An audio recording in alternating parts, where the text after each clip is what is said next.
With the nomination of Zohran Mamdani in New York as the Democrat candidate for mayor, many of us are looking and wondering exactly what's happened to the Democrat Party, and more specifically, why we've lost our way in this country with so many Americans getting it wrong about the situation in the Middle East, and most specifically in Israel. An amazing moment happened on Piers Morgan's show. Piers Morgan seems to bend over backwards and give opportunities for people who hate Israel to go on there and spew nonsense in support of terrorists and Hamas. But what happened on his show just yesterday left him speechless, and it was an incredible moment. I'm going to show it to you in a second, but first, here in America, what's going on with the pro-Hamas wing of the Democrat Party, which seems to have taken over into the mainstream? Take a look. Cuomo, during the primary, attacked Mamdani as being insufficiently pro-Israel. I'm not quite sure the former governor understood how much the politics have changed around this issue among Democrats. What are we talking about here? All right, who Democrats sympathize more with? Israelis or Palestinians? In 2017, the Democratic Party was a pro-Israeli party. Look at this. They sympathized with the Israelis by 13 points, more with the Israelis than the Palestinians. But look at this sea change. Now Democrats sympathize more with the Palestinians by 43 points. Oh my God, that is a change in the margin of 56 points over the course of just 8 years. So all of a sudden, it's the pro-Palestinian position that actually reigns supreme in Democratic politics, not the Israeli position. And that is part of the reason why Mamdani was able to do so well in this primary, because those attacks over Israel, simply put, did not ring true for Democrats. They're now on the side of the Palestinians, not the Israelis. I mean, this is a much bigger issue, specifically with Mamdani, though. I mean, an outspoken critic of Israel. He's facing continued criticism, though, for not being outspoken enough against anti-Semitism, that is for sure. But on this, what is it? Talk about Democrats and how broadly how this really is shifting. Yeah. So, you see this among Democrats overall, right? But we know that Mamdani's base was younger voters within the Democratic Party. And so I want to break it down with younger Democrats. Correct. So take a look here.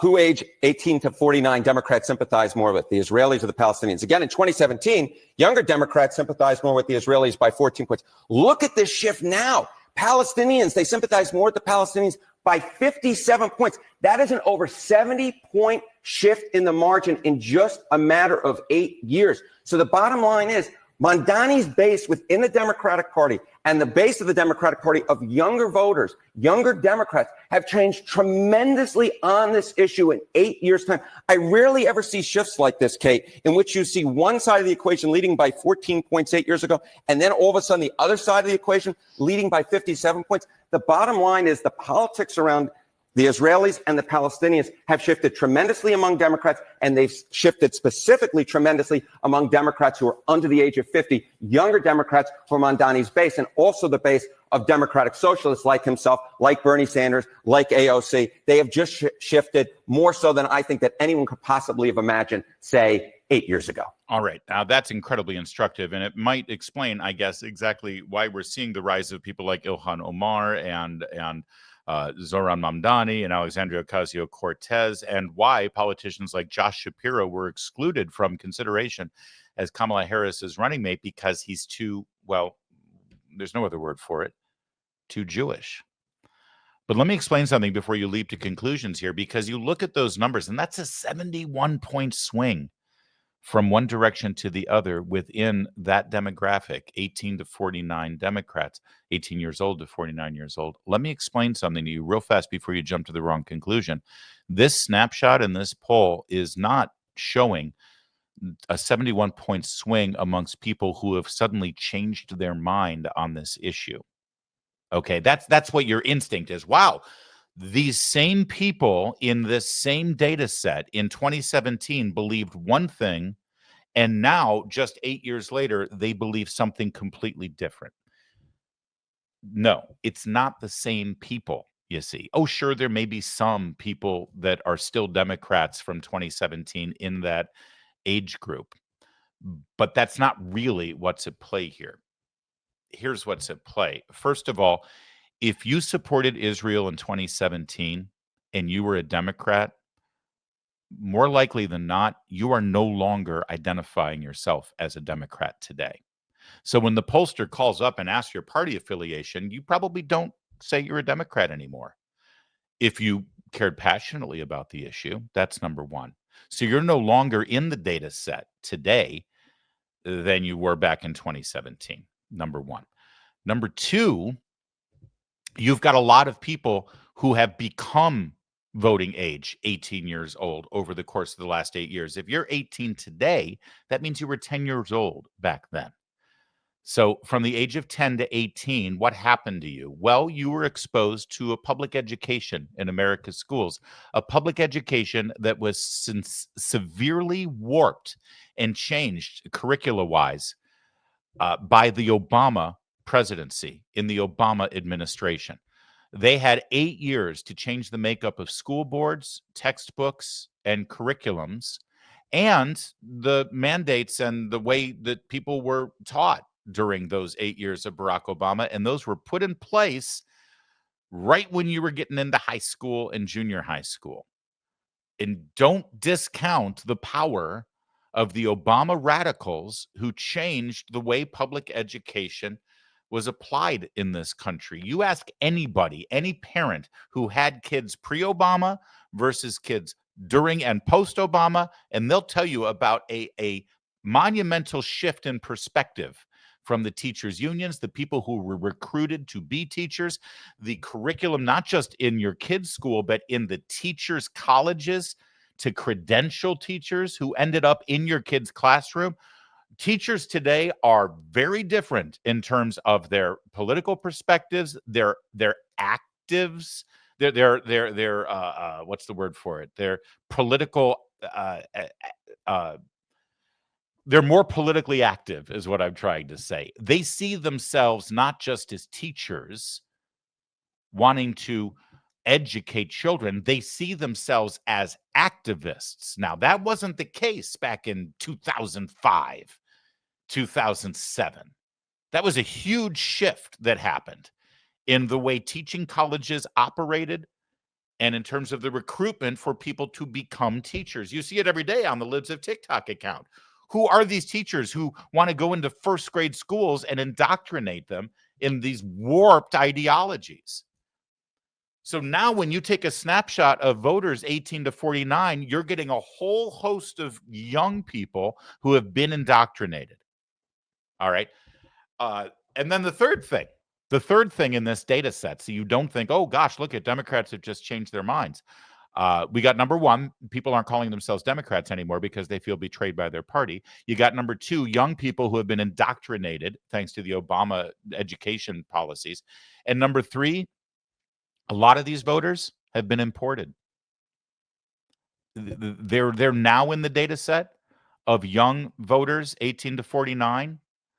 But back in 2017, not only did they not appear in the data set because they weren't Democrats or they weren't 18 to 49. No, they didn't appear in the data set because they weren't in America. They'd come from foreign countries. Look at the demographic breakdown in New York City itself and the percentage of people who are currently active voters in that data set who weren't born in America. It's astronomically large. That's behind the numbers that you just saw, okay? Which brings us to this moment on Piers Morgan last night. Brigitte Gabriel is a Lebanese-American. She was born in Lebanon. She was raised there. She's a Christian. She was the victim of a radical Islamic terror attack, a bomb in 1978. It shaped her understanding of the Middle East and who the good guys and bad guys are. Watch this moment last night. I want to start with the accusation of the occupation. Israel was minding its own business ever since it existed. It reached out to the Arabic world. It wanted to have peace with the Arabic world. In 1964, when the PLO, the Palestinian Liberation Organization, was founded, the West Bank was in the hands of Jordan. It was Jordan. And Gaza was in the hands of Egypt. It was Egypt. So the PLO was founded in 1964, not because of any occupation. They wanted to drive the Jews into the sea and get rid of every single Jew in the Middle East. Israel tried repeating. The only reason the Palestinians lost in 67 and they lost Gaza and the West Bank is because they preempted an attack against Israel. And over again, Israel reached out to them to make peace with them. In 2000, Ehud Barak offered them 97% of the territories back, and they refused it again and again and again. In 2005, when Israel withdrew out of Gaza, they said, okay, we're going to give you your own state. We're going to give you your own territory. Israel forcibly removed its own people fighting the IDF by force, removed them out of Gaza. Not only to remove the people, they dug out dead Jews' bones from the cemeteries because they knew exactly what the Palestinians are going to do to the cemeteries. So in 2005, when Israel withdrew out of Gaza, there wasn't one Jew alive or dead in Gaza. They turned over the key to them and said, okay, great. Now build your own place. You are independent. I know people that Israel even left them the greenhouses. Israel was exporting 50 million flowers to Europe in 2004 out of Gaza. The greenhouses, the fruits, the vegetables, the flowers. They left them to the Palestinians so the Palestinians can start they can have an industry where they can support themselves. I know a businessman from New York who even raised $14 million to make sure the Palestinians will be able to get paid salaries as they move over and they continue building the greenhouses. And what did the Palestinians do within 24 hours after Israel withdrew? Not only they destroyed every single Jewish synagogue in the area, they destroyed the greenhouses, ripped out the pipe, and even stole the copper out of the pipe. And then they had an election.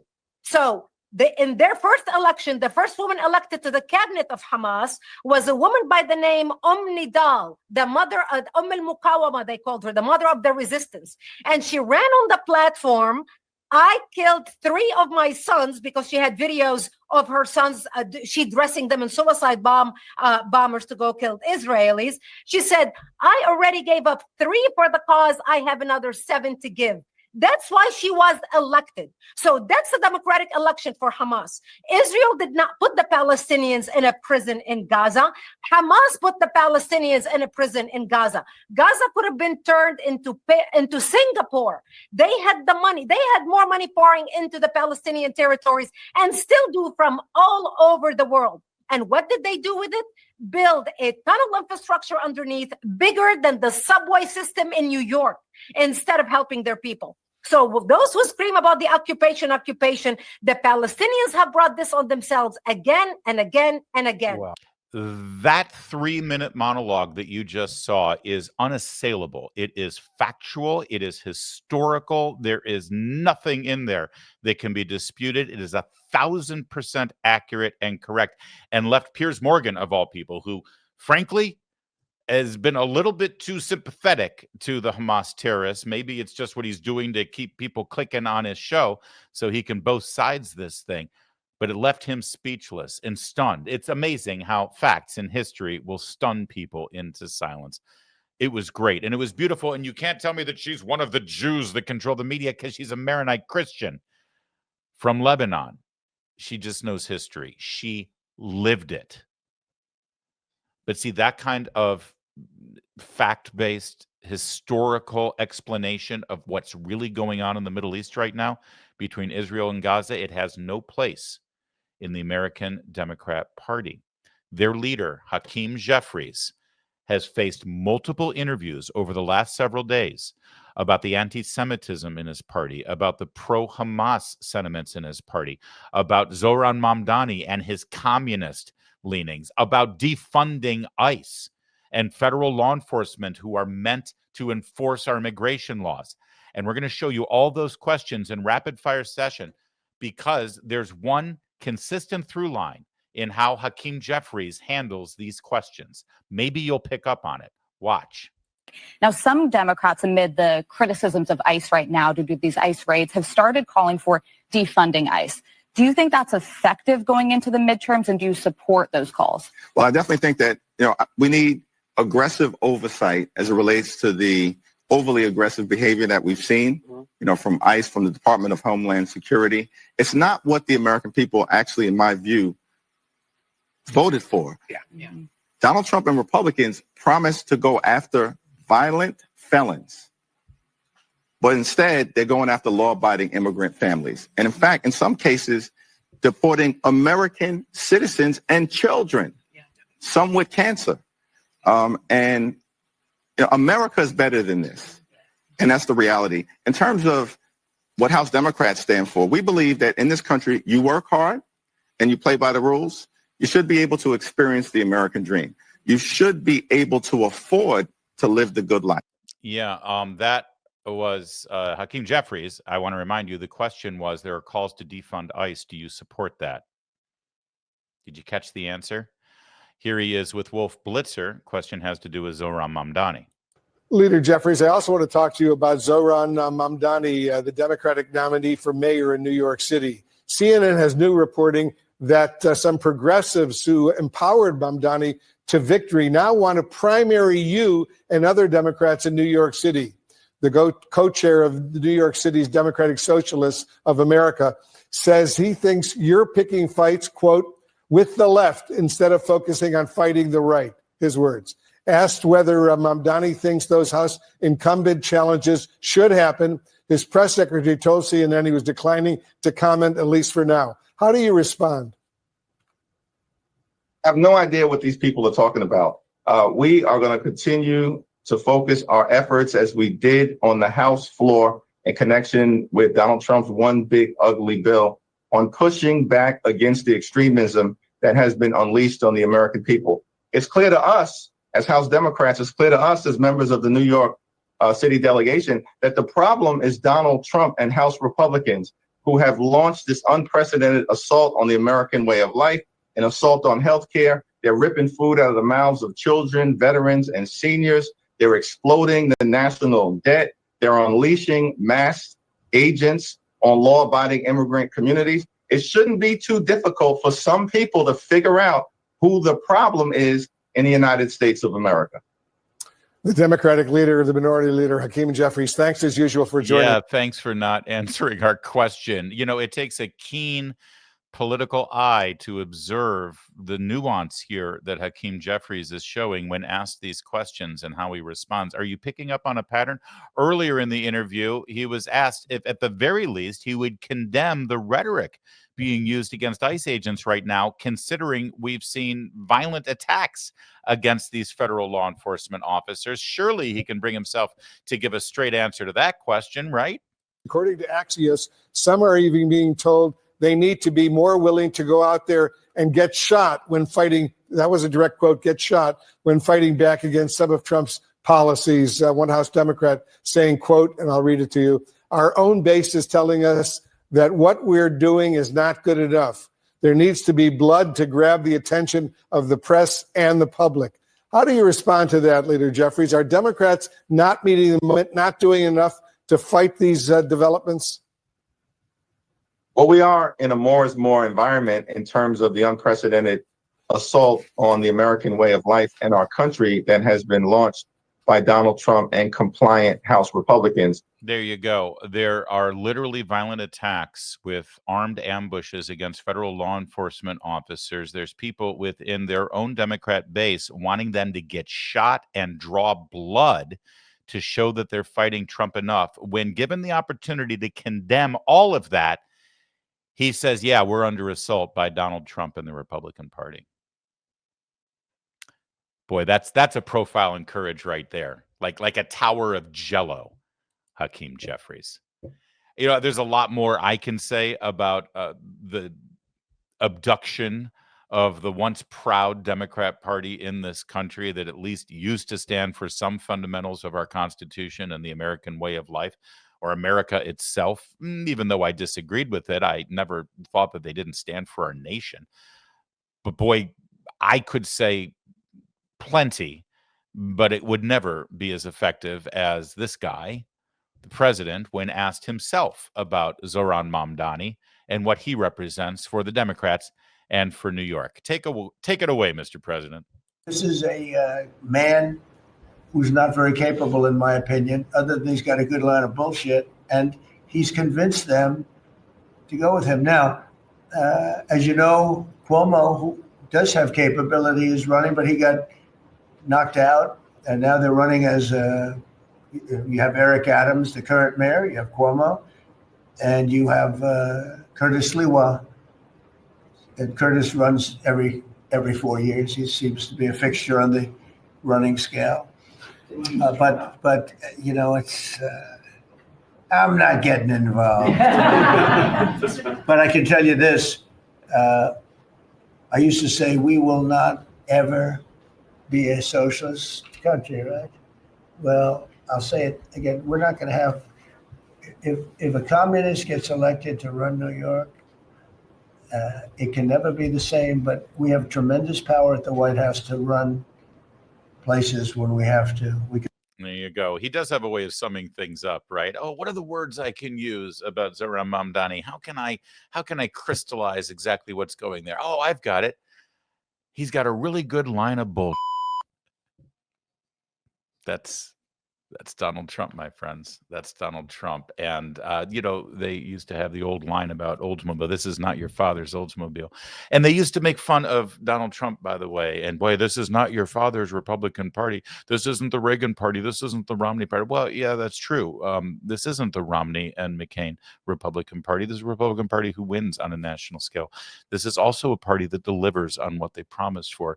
This is also a party who has actually just in 6 months done a hell of a lot of good for this country, and we're just getting started. This is, in fact, a party that is executing exactly what the American people voted for. Trust me, when a Democrat, a loser Democrat like Hakeem Jeffries, or a loser political analyst on cable news tries to presume to tell you what you voted for, when they mocked you during the election, when they derided you during the election, and clearly they didn't know what you were voting for because you didn't vote for them, trust me that you have my permission to ignore them and openly ridicule them, because they have no idea what the American people voted for. If they did, they would have won the election. Yeah, this is not your dad's Republican Party. That's true. This is also not your father's Democrat Party, not by a long shot, not even close.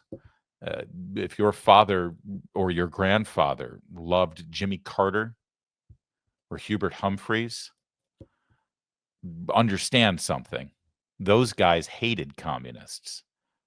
Those guys fought for our military and were in our military.